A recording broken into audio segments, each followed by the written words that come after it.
Muy buenas noches, bienvenidos a todos a este ciclo de charlas creativas organizada por la Dirección de Cultura de la Municipalidad de Curitiba. Yo soy Virginia Irre Talamona, la directora de Cultura, así que les doy la bienvenida. Muchísimas gracias por estar presentes. Vamos a comenzar con la disertación del profesor Neri, voy a silenciar todos los micrófonos para que podamos comenzar la reunión. ¿Me escuchan bien? ¿Me escuchan bien?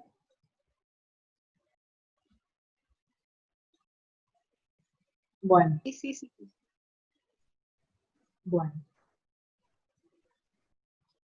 Tan gentilmente el señor Jorge Enrique de Niri que ha aceptado la invitación de nuestro municipio para poder enterarnos más de la vida de Belgrano, de lo que pasó acá en Corrientes.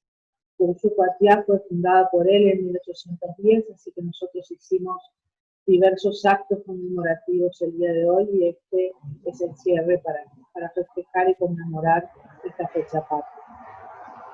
Jorge Enrique de Niri, capitán retirado del Ejército Argentino, profesor de Historia, egresado del Instituto Superior de Profesorado de Goya,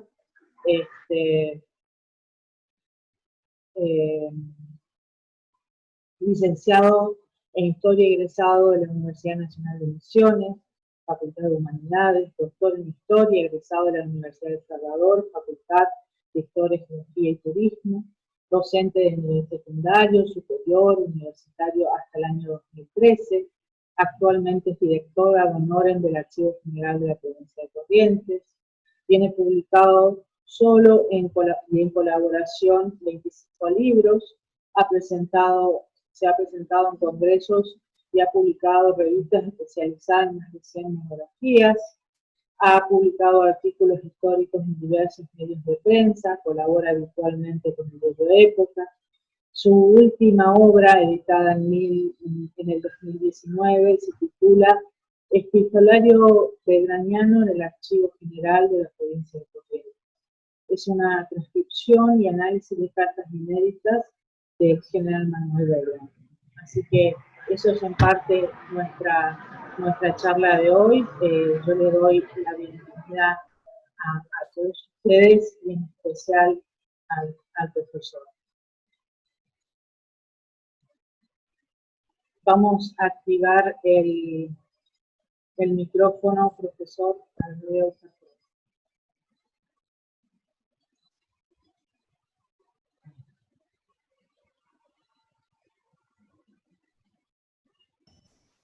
Ahí está. Ahí está.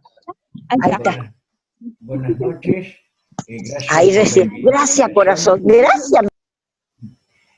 Antes que nada, le quiero agradecer y ponerle manifiesto a la directora de Cultura que los que nos estamos reconvirtiendo a estas cuestiones digitales, tenemos somos medio ineptos, digamos, hasta si no tenemos la ayuda necesaria. Ella, con su generosidad y su vaquía, su capacidad, solucionó el problemita que estaba teniendo yo para poder entrar a la reunión.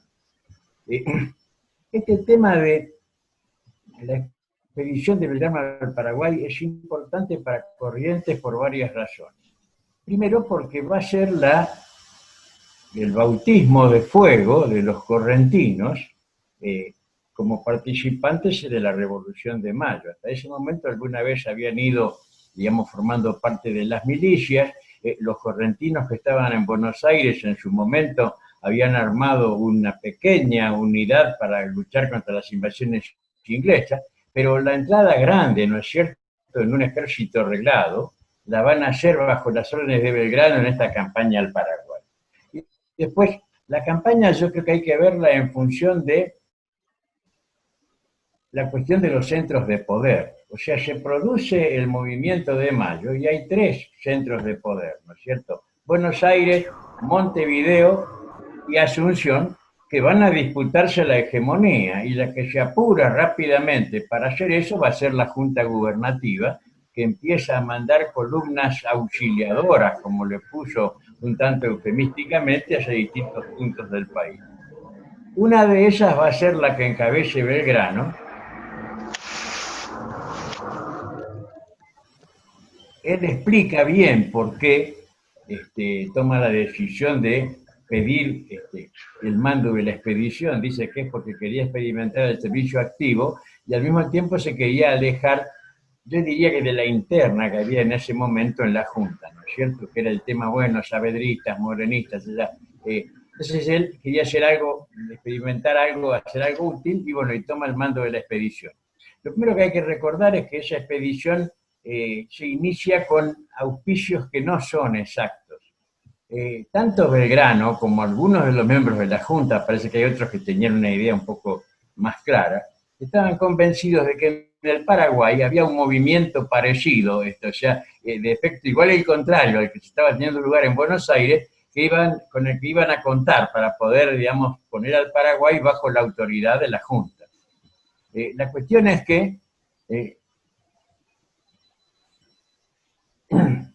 esto es, fíjense, el 22 de septiembre lo designan y ya el 2 él está en Santa Fe anunciando la misión, ¿no es cierto?, que va a emprender. Habla de cuántos hombres piensa llevar, habla de un expectable tren de artillería. En esa época, como en todas, ¿no es cierto?, cuando se hablaba de cañones, era una cosa que imponía muchísimo respeto. Y las primeras órdenes a Corrientes, la Junta manda a Corrientes a un hombre que le pueda resultar útil y que es uno de ellos, ¿no es cierto?, que es Elías Galván. Lo manda como teniente de gobernador y justamente mientras él está anunciando su misión desde Santa Fe, Elías Galván está ya en Corrientes haciéndose cargo de la tenencia de gobernador. Lo primero que va a tener que hacer es, porque él lleva una orden de la Junta, de cortar el río Paraná. Es una forma de presionar sobre el gobierno de Paraguay, impidiendo el tráfico comercial, lo cual va a traer inmediatamente una represalia, por decir así, que es parte de Pilar del Ñembucú, que es el gran adversario histórico de Corrientes en estas cuestiones, y varios barcos que intiman la apertura del río y la devolución de las primeras embarcaciones que Galván ya había capturado. En ese momento ya Galván se hizo cargo, pero no como teniente de gobernador, sino que está como comandante de armas. Va a tardar unos días en hacerse cargo como teniente de gobernador, mientras recibe el toma y daca, la entrega, ¿no es cierto?, del que tiene que entregarle el poder. Y entonces el cabildo le contesta al jefe adversario de que ellos no tienen nada que ver, que se entienda con Galván, porque el paraguayo... El paraguayo intima al cabildo. Entonces el cabildo le contesta, no, arréglese con Galván. También le ha mandado por las dudas una requisitoria, un úcase a Galván, que tuvo que ceder y dejar pasar y devolver los barcos porque era débil, no tenía fuerzas en ese momento.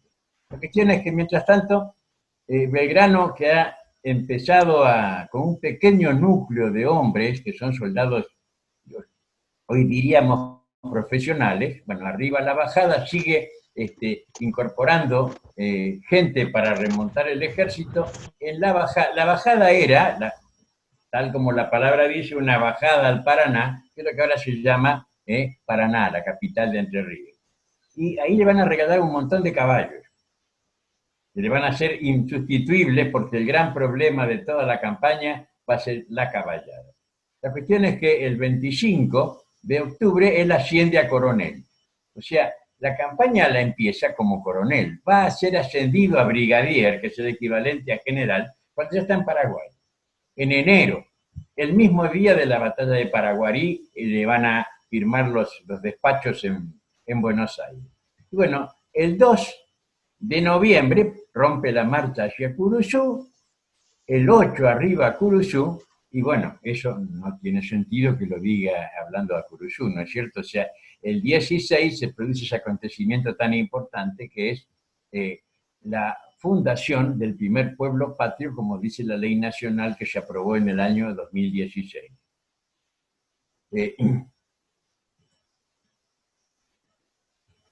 Un hito ya directamente más adelante, que también se conecta con una cuestión que es cara a todos nosotros, el 25 de noviembre, él está en Yaguareté Corá, en Concepción. Ahí se va a producir, no sabemos exactamente qué pasó. Lo que conocemos de Pedro Ríos, el tamborcito de Tacuarí, es lo que va a contar después aquel mayor, aquel jefe militar al que él le hizo el lazarillo porque estaba afectado de la vista y en la batalla de Tacuarí no veía prácticamente nada. Pero lo concreto es que después Bartolomé Mitre lo va a rescatar para la historia, y acá en Corrientes, un gobernador que hizo un montón de esculturas y que hizo cosas importantes, Benjamín Solano González, va a ser el que le encarga a Perlotti que haga, y que por supuesto se consagra en Concepción, que haga la estatua del tamborcito, que es la que todos conocemos, que hay una en Concepción, una copia en el Colegio Militar y otra copia en el Círculo Militar, que son grandes esculturas. Perlotti era lo mejor de su tiempo.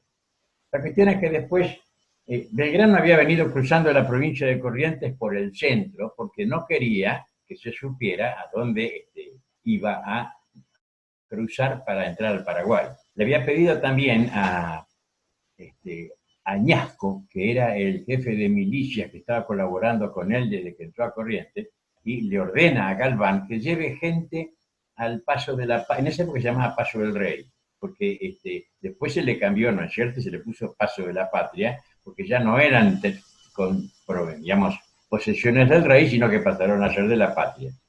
Y entonces que colocara 300 milicianos que había en San Roque para engañar a los adversarios sobre el lugar del cruce. Aparte, toda la primera parte, prácticamente hasta que cruza el río Corriente por el paso de Caguazú, había tenido el problema de las dificultades para conseguir agua. Aparte de la falta de cartografía. La cartografía que tenemos es la que había hecho Azara, la carta esférica, que es muy grande, muy general.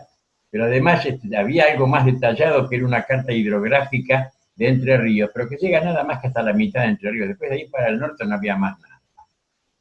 La cuestión es que, entonces, la primera etapa es una etapa de sequías y falta de agua, porque en esa época el clima de Corrientes era completamente diferente. Esto me lo explicó el ingeniero Juan Luis Pérego, que es de Mercedes, que ha trabajado mucho el tema, y aparte es agrónomo, así que lo maneja con mucha solvencia. Y después, la segunda parte de esa maniobra hacia el Paraguay, el problema es el exceso de agua. Tiene que cruzar un montón de riachos y de cursos de agua que están sobre a nado, y aparte de eso llueve a mar. Inclusive cuando cruzan el río Corrientes se le ahogan 2 soldados, porque también otra dificultad que va a tener es la falta de medios de franqueo, o sea, la falta de embarcaciones para poder hacer los cruces. La cuestión es que van siguiendo lo que él en las cartas pone, porque en la correspondencia ponía siempre el lugar desde el cual escribía. Otro detalle que vale la pena tener en cuenta: en el archivo hay 45 cartas que son, algunas son epístolas medio particulares, por ejemplo a Saavedra. Otras son oficios que le dirige a la Junta, ¿no es cierto?, Vuestra Excelencia. Otras son órdenes que le manda Galván. En algunos casos directamente, Belgrano es un hombre muy expeditivo. Es al costado del pedido que le hacen, pone la orden tajante, a fulano de tal, haga tal cosa, terminante, y la firma, y eso es todo.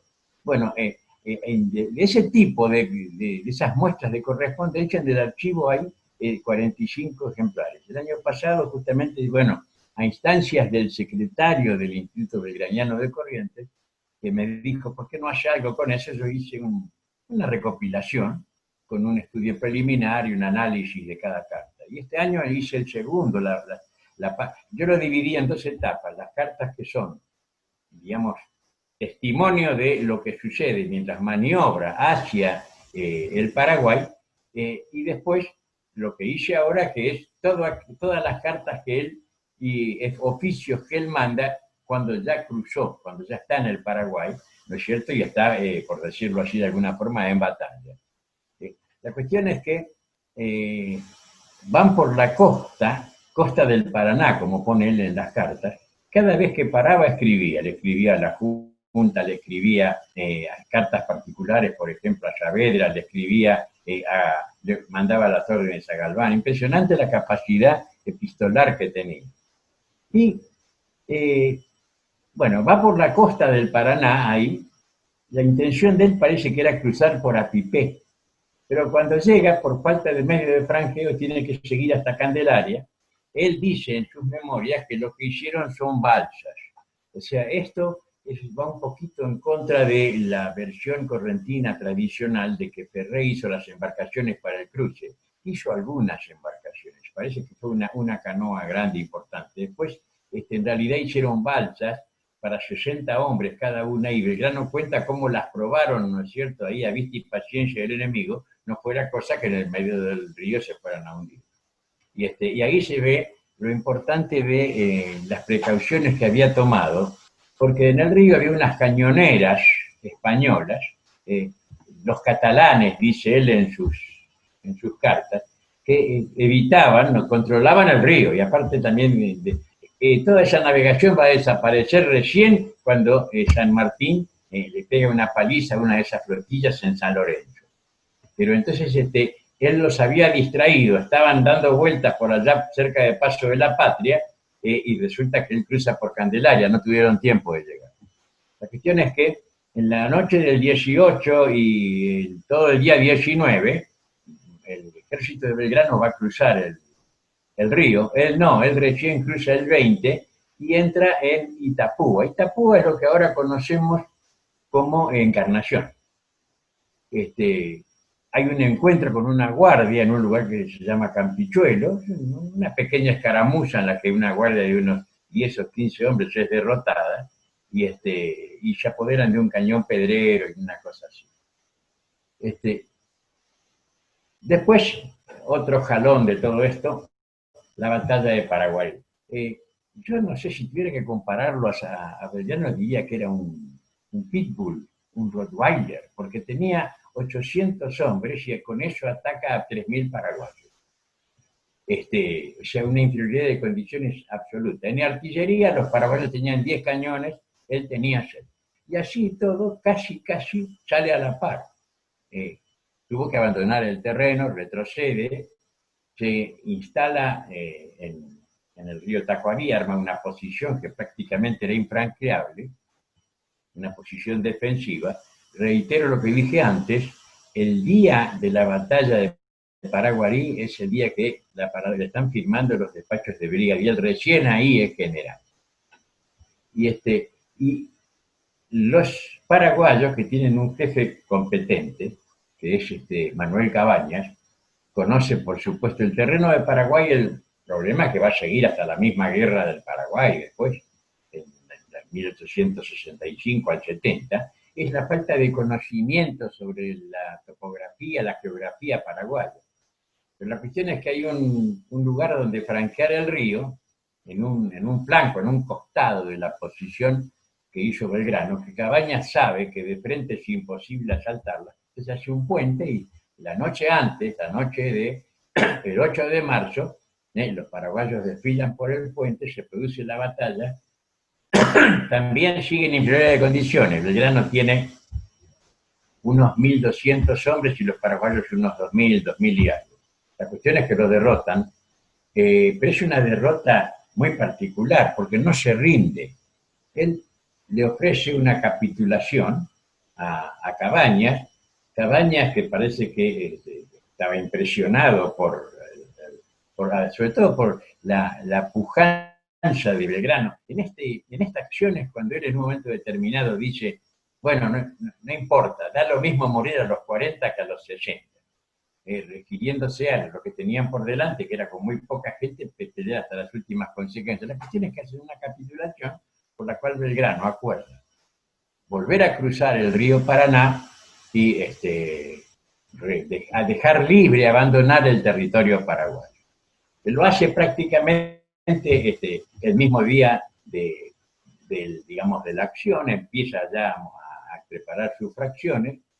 Y otra paradoja, la batalla fue el 9 de marzo. El 7 ya la Junta Gubernativa le había mandado la orden de que tenía que retirarse y abandonar el Paraguay para con sus fuerzas ir a reforzar a los que estaban luchando, tratando de apoderarse de Montevideo, que era el otro punto neurálgico, ¿no es cierto? Entonces, él cruza primero a Itapúa, después a Candelaria, y en ese interín, entre el cruce a Candelaria el 13 y el 21 de marzo, hay una correspondencia muy particular entre él y Cabañas, que empieza con solemnidad como entre dos enemigos y termina, por decirlo de alguna forma, los besos y abrazos. Es mi queridísimo y estimado amigo, ¿cómo se llama? Belgrano le contesta a usted que es el iris que el rey admirará y la patria reconocerá, y qué sé yo. Terminan, es una correspondencia muy de gente que se hizo amiga, en definitiva, y que hay muchos historiadores que piensan que tuvo influencia en lo que pasó después, porque la Revolución Paraguaya va a ser en mayo de 1811, estamos hablando del mes de marzo. Ahora, lo interesante, además, es, esto me lo dijo ayer, el ingeniero Pérez me lo dijo, estábamos hablando, comentando algunas cosas, los que van a usar el cañón con el cual se lo obliga a entregar el gobierno a Velasco, que era el gobernador, digamos, el último gobernador español del Paraguay, los artilleros eran artilleros de Belgrano que habían sido capturados en Paraguay. Porque en Paraguay no había gente que tuviera destreza para manejar bien los cañones. Tenían cañones, pero por ahí no los sabían usar bien. La cuestión es que el 23 de marzo de 1810, Belgrano, con sus columnas, inicia la marcha hacia la banda oriental y se puede dar por concluida la expedición al Paraguay, por lo menos en la parte militar. Él le ha escrito además a Galván, aclarándole, Belgrano se lleva todo lo que tenía, se lleva los correntinos. Algunos van a ser nombres importantes después, por ejemplo, Perú Gorría, es uno de los que se van con él, por ejemplo, Cayetano Martínez, Juan Bautista Méndez, que fue varias veces teniente de gobernador. O sea, y acá es importante entender qué pasa después, porque esta gente que se va con Belgrano, muchos de ellos lo van a conocer a José Gervasio Artigas en el sitio de Montevideo, se van a hacer artiguistas y van a traer las ideas federales, que es Artigas el que las trae, ¿no es cierto?, a la Mesopotamia, como lo dice muy bien una gran historiadora entrerriana, Beatriz Bosch, que un poco están resumidas las ideas esas en el famoso Ayererecó, Coajacatú. O sea, por de pronto Ayererecó, porque había sido que Ayerecó es un error del tipógrafo cuando lo imprimieron por cuenta de Mitre. Pero aparte de, bueno, saber tenerse y gobernarse, o sea, yo manejo mi plata y yo me gobierno. O sea, autonomía política, autonomía política e independencia económica. Bueno, eso los correntinos lo van a traer después, ¿no es cierto?, de que toman contacto con Artigas, pero porque se los lleva Belgrano hacia allá. Y se va, pero le dice a Galván, me llevo todo, lo dejo sin nada, así que usted va a tener que recurrir a la misma arma que yo he utilizado tantas veces, que son los ardidos. O sea, los engaños, el paroleo, ¿no es cierto?, el blef. Después de esto, Belgrano llega a Buenos Aires y, como tantas veces en nuestra historia, en agradecimiento lo someten a un juicio. En ese juicio, que recién termina, al año siguiente, en 1811, él va a volver al Paraguay, pero en una misión diplomática. Pero cuando le encargan la misión, dice, bueno, pero por favor, saquen ya el dictamen del juicio que me están haciendo, porque no puedo ir como plenipotenciario si todavía estoy sometido a la justicia. Entonces ahí salió libre de culpa y cargo, porque todos los que habían peleado bajo sus órdenes y fueron llamados a declarar, unánimemente hablaron maravillas de él. Manuel Belgrano. Muchas gracias.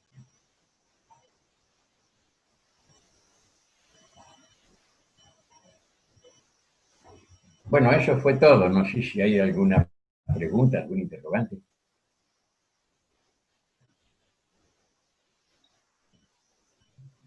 Bueno, si ustedes quieren hacer una pregunta o voy a desactivar primero la pantalla. Pongo esto de compartiendo. Ahí Ahí está. está. Bueno, si Voy a salir buen alumno suyo. Si alguno quiere hacer una pregunta.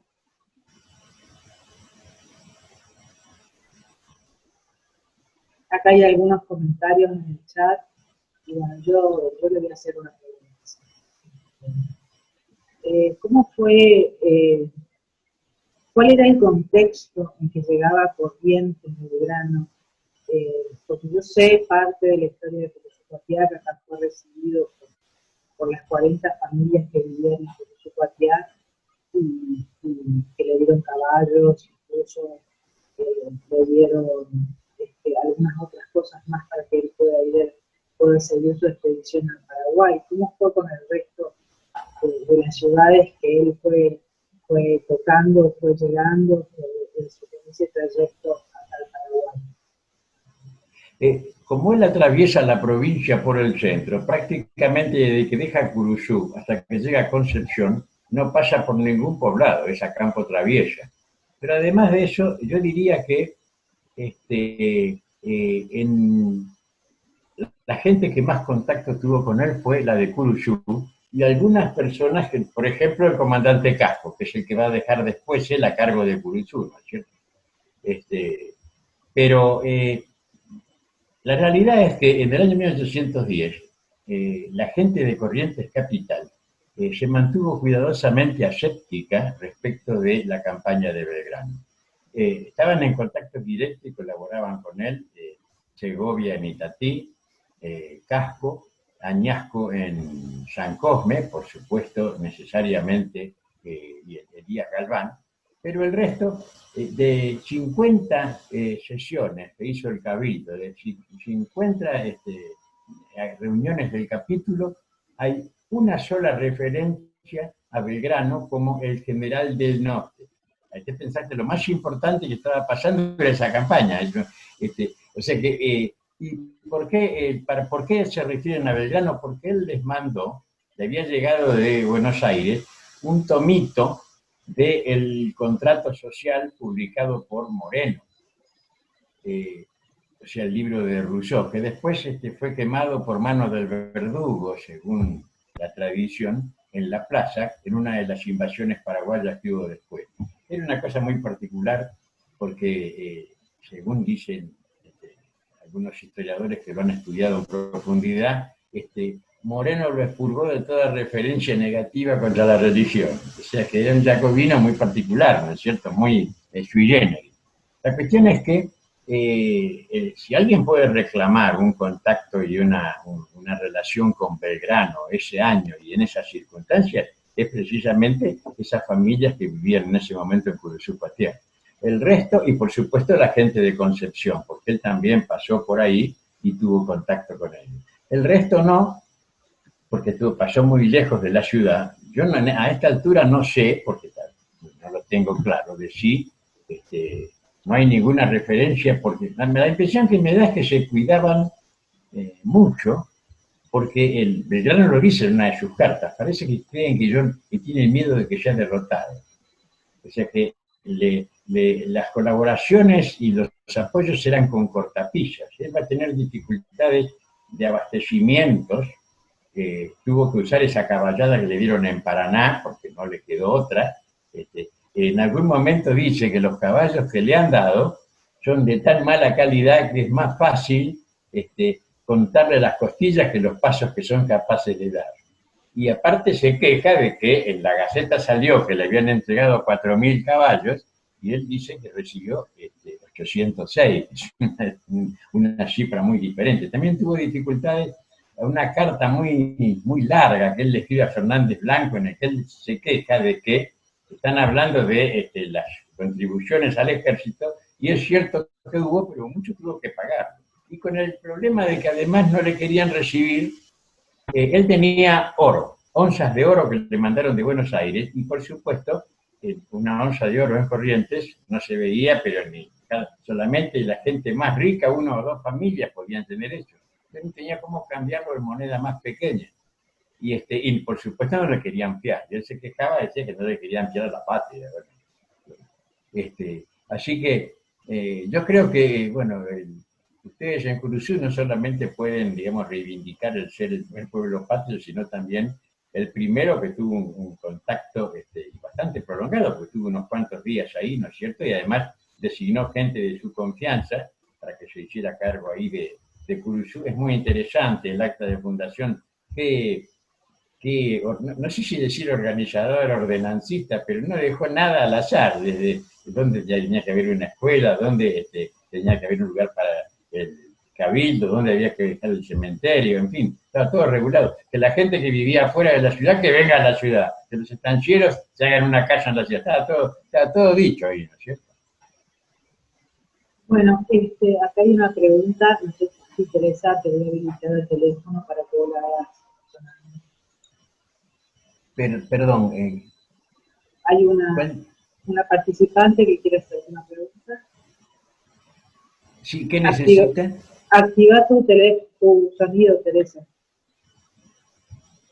Ahí sí. está habilitado. Podés hablar. Sí, lo que pasa es que yo lo saqué al sonido por razones obvias. Ahí ya la va a escuchar. Profesor, quería saber por qué lo sometieron a un juicio a Belgrano. ¿Y quién? Y dentro de la misma interna que había él cuando vuelve, dentro de la misma interna que había en la Junta. Aparte, nosotros no somos un país, hay una paradoja. Yo creo que Malvinas es la primera derrota que hemos asumido como un orgullo nacional. Pero la victoria es la única que no da explicación. Inclusive, aún con la victoria a cuestas hay que hacérsela perdonar, como le pasó a San Martín, ¿cierto? Y Belgrano era un hombre que despertaba muchas envidias. Tenía todo, inclusive era muy buen mozo, intrépido, tenía enemigos, por supuesto. Conoce la anécdota del colibrí, perdón, de la luciérnaga y la serpiente, ¿no? Eso que le dice, te voy a matar, te voy a comer, le dice la serpiente a la luciérnaga, y dice, ¿por qué si yo nunca te hice nada? Porque brillas. Mira, no lo conocía, qué bueno. Belgrano brillaba demasiado. Gracias. Al contrario, gracias a usted. Ahí a Lucrecia podés habilitar, Lucrecia Benítez, tu audio para hacer la pregunta personalmente. Sí, escucho. Sí, el camino de regreso de Belgrano está especificado. Él fue primero hacia la Capilla de Mercedes. Capilla de Mercedes, primero fue a Concepción del Uruguay. De Concepción del Uruguay fue Capilla de Mercedes en la banda oriental. Y de ahí, bueno, las fuerzas van a ser utilizadas para participar del sitio de Montevideo, que según parece se distinguieron mucho los correntinos en ese sitio. Había algunos que ya habían sido, por ejemplo, Juan Bautista Méndez ya lo había ascendido a capitán en plena campaña del Paraguay.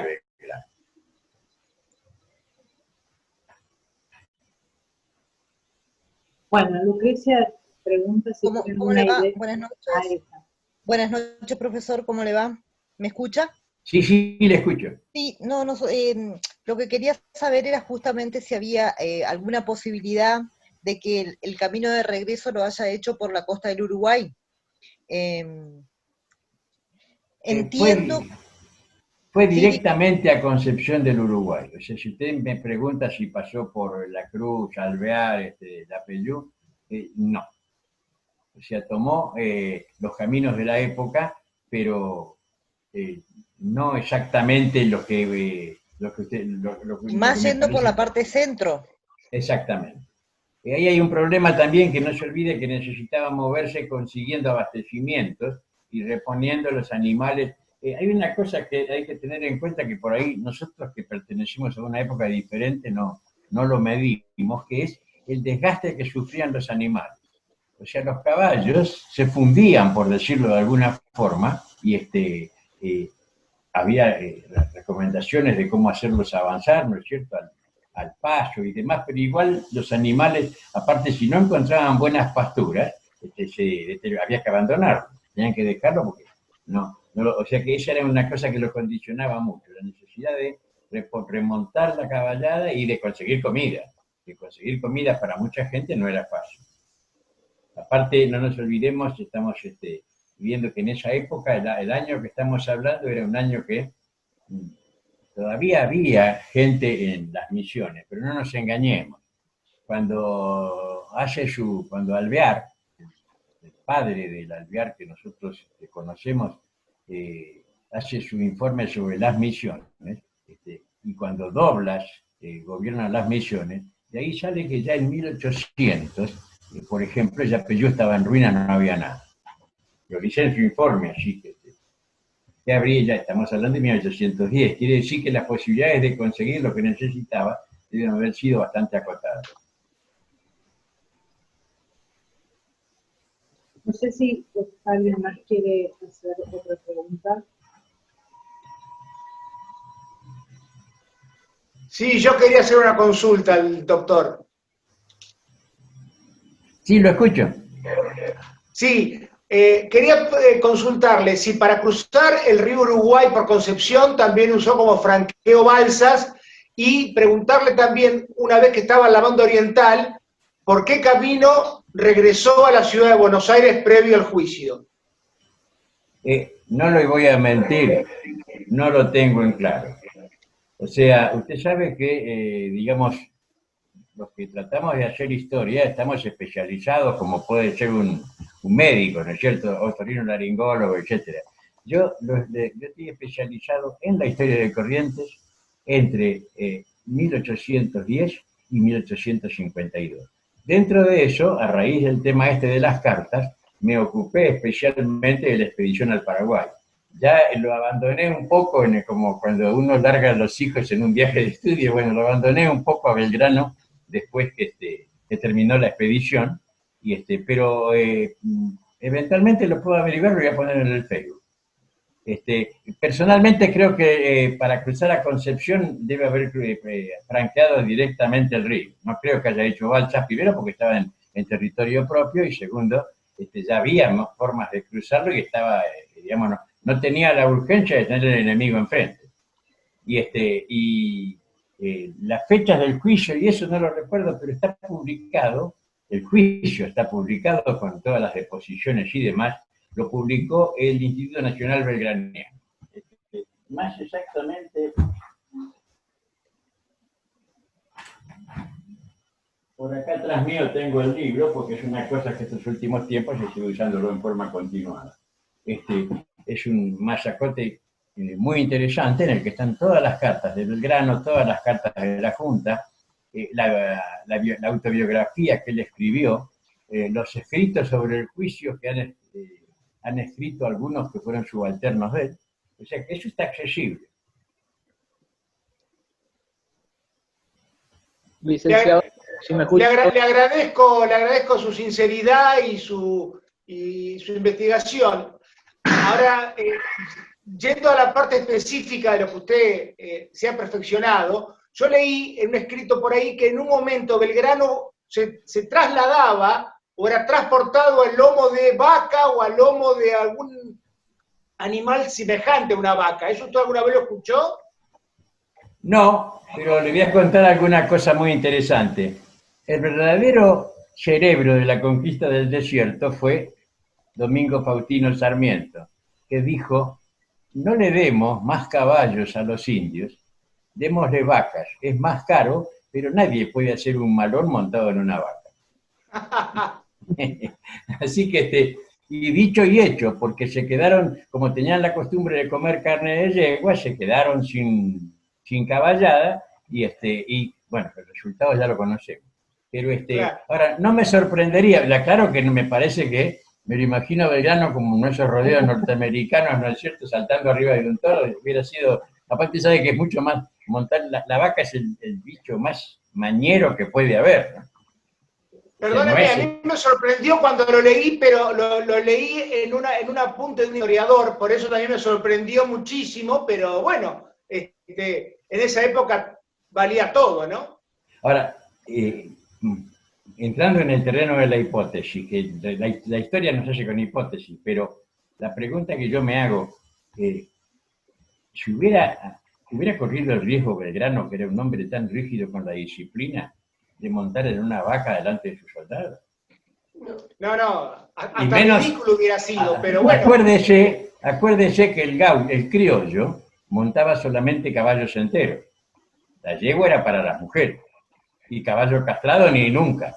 Por eso inclusive es que tenían, hasta tomaban el agua sin bajarse del caballo, con ese vaso con el arito, porque eran todos redomones y en cuanto lo podía dejar a pie en el medio de la nada. Así que hay un librito que se llama Buenos Aires de 70 años atrás, que fue escrito en 1824 por un inglés, o por un descendiente de ingleses, y publica un aviso del diario que dice: vendo yegua de paseo, mansa, buena para señorita u oficial de infantería. O sea que el desprecio. Yo estoy leyendo ahora las cartas de los Robertson, las cartas del Paraguay, de Francia, y estoy leyendo lo que cuenta Robertson del problema del desprecio de los criollos por el que no era buen jinete, ¿no? El chapetón, la palabrería. Musi cuenta que todavía en 1850 y pico, él se disfrazaba de gaucho para que no lo, digamos, no lo soilearan, por decirlo de alguna forma, porque el criollo era lo más despectivo que había, con el que no era, estaba convencido que era. Acuérdense que la música de nuestros antepasados eran los triunfos, porque estaban acostumbrados a ganar. Eso lo dice Pujol en la historia de los partidos políticos. Habla del regreso del ejército después de la guerra con el Brasil, y dice que después de haber sometido a sable y lanza a todo lo que se les puso enfrente en América del Sur, se creían únicos. Y me parece que eran buenos, o sea pero no lo veo, por eso montando una vaca hubiera sido muy duro para su prestigio. Totalmente de acuerdo, muchas gracias, doctor, por su tiempo, su sinceridad y a su disposición desde Rosario. A usted, muchas gracias. Marcelo, si querés hablar. Sí, buenas tardes, doctor Denri, desde Corrientes Capital, ¿cómo está? ¿Qué tal? ¿Cómo está? De dos hipótesis, usted decía que la historia no se hace con hipótesis, pero bueno, para tratar de corroborar o confirmar ese comentario que fruto de las internas de las divisiones de la Revolución de Mayo, dicen que a Belgrano lo mandan castigado a esta expedición al Paraguay. Y si en ese transcurso tuvo paso por Corrientes Capital, porque también hay comentarios de que, por ejemplo, en la casa que está ahí en Buenos Aires y Costanera, él se alojaba. Si eso tiene el conocimiento usted, doctor, si puede corroborarme, o si fue en otra circunstancia que él alojaba o pasó por acá por Corrientes Capital. Lo primero, él cuenta por qué fue en la expedición y dijo que quería sentir que estaba haciendo una acción directa. Él pidió, él eligió, no lo mandaron, y menos castigado. Era uno de los vocales de la Junta y fue como vocal, o sea, era un verdadero legado, un legado romano con todo el poder y la gloria. Él ordenaba en nombre de la Junta. Y después, él en 1810 no estuvo en Corrientes Capital. En 1811 estuvo, desde el 28 de agosto, fue al Paraguay, unos días después tuvo que esperar que le dieran permiso a él y a Chavarría, que era el doctor que lo acompañaba, y después volvió y estuvo unos días más, y recién a fines de octubre se fue. Pero ¿a dónde se alojó? No se sabe. Mejor dicho, presumiblemente en la casa de Fernández Blanco, pero como no se sabe bien dónde era, exactamente por qué no se sabe bien. Esto lo hablé yo con Gustavo Sor, que sabe muchísimo de todo lo que es la topografía de la ciudad de Corrientes, los viejos nombres de las calles. Él investiga mucho el tema de las herencias, los testamentos y demás. Y este Fernández Blanco tenía un montón de propiedades. ¿En cuál era? Si sería en la que vivía él o de otra casa, lo que sea. Sí hay una tradición, la tradición está más cerca del folclore que de la historia, ¿no es cierto? De que él participó, esta es una tradición que se la debemos a Justa Díaz de Vivar, la famosa pintora, la impresionista, de que se dio un baile en la casa de la familia Martínez, que después fue de los Religión, donde ahora está el Museo de Antropología. Sí. Y en ese baile, Belgrano parece que cuando él llegó traía cartas de recomendación de Juan José Fernández Blanco, que era el que estaba en Buenos Aires, y era el que había, que después cuando echan a todos los miembros de la Junta Grande, va a tener que volver a Corrientes, va a ser el primer gobernador constitucional, por decir así, en 1821, pero en ese momento estaba en Buenos Aires, era el que había creado los cazadores correntinos, que eran un cuerpo hecho con los correntinos que estaban en Buenos Aires. De acá no fue nadie. Armaron gente, pero no tuvieron tiempo de llegar. Que inclusive muchos eran artesanos y demás, y Fernández Blanco hasta les compró ropa, porque no, en esa época el uniforme era una cosa muy cara. Era más fácil ser capitán que ser teniente. Hay un famoso caso de alguien que lo ascienden a capitán porque lo único que tenía que comprarse era una insignia que llevaba puesta, en cambio el teniente tenía que tener un montón de entorchados y cosas y era muy caro. Entonces viene con las cartas de Fernández Blanco y se presenta y le pide a la hermana de Fernández Blanco permiso para presentarle sus respetos. Y según esa tradición, ella, que era realista, le dice que ella no recibía en su casa a generales de papel, seguramente refiriéndose a la faceta, digamos, de Belgrano como abogado. Entonces, claro, el hermano, pero no, escúchame, tenemos tal compromiso, porque el hermano, sí, Ángel Fernández Blanco, era una de las principales figuras que tenía, digamos, del accionar de la revolución en Al de ella, bueno, parece que acepta y en forma de disculpa le manda una notita, un billete, con una bandeja con masas y dulces que había hecho él. Entonces, bueno, se produce la fiesta esta, el convite, como es en la época, el sarao, y ella entra, hay que leerlo como lo escribe Justa Díaz de Vivar, ¿no es cierto? Ella lo publica esto en una revista que salía en Itatí, era una revista del santuario que hacía el padre de Felipe Esteban Bajac, que se llamaba El Mensajero de la Virgen de Itatí. Entonces pues, dice que ella entró triunfante, arrogante, ganadora, vencedora, dice, vestida de punta en blanco y en la cabeza un tocado con los colores del rey de España. Entonces llega Belgrano, que era el invitado de honor, con su uniforme de general revolucionario, su sable, su bicornio y demás. Entonces se acerca a ella y le invita para abrir el baile.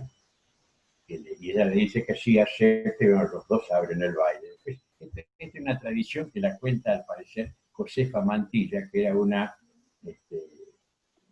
ascendiente, por supuesto, de Manuel Florencio, y en ese momento era una nena que tenía 11 o 12 años. También cuenta todo un intercambio de palabras posterior con Belgrano, y que Belgrano la acompaña hasta una de las mesas.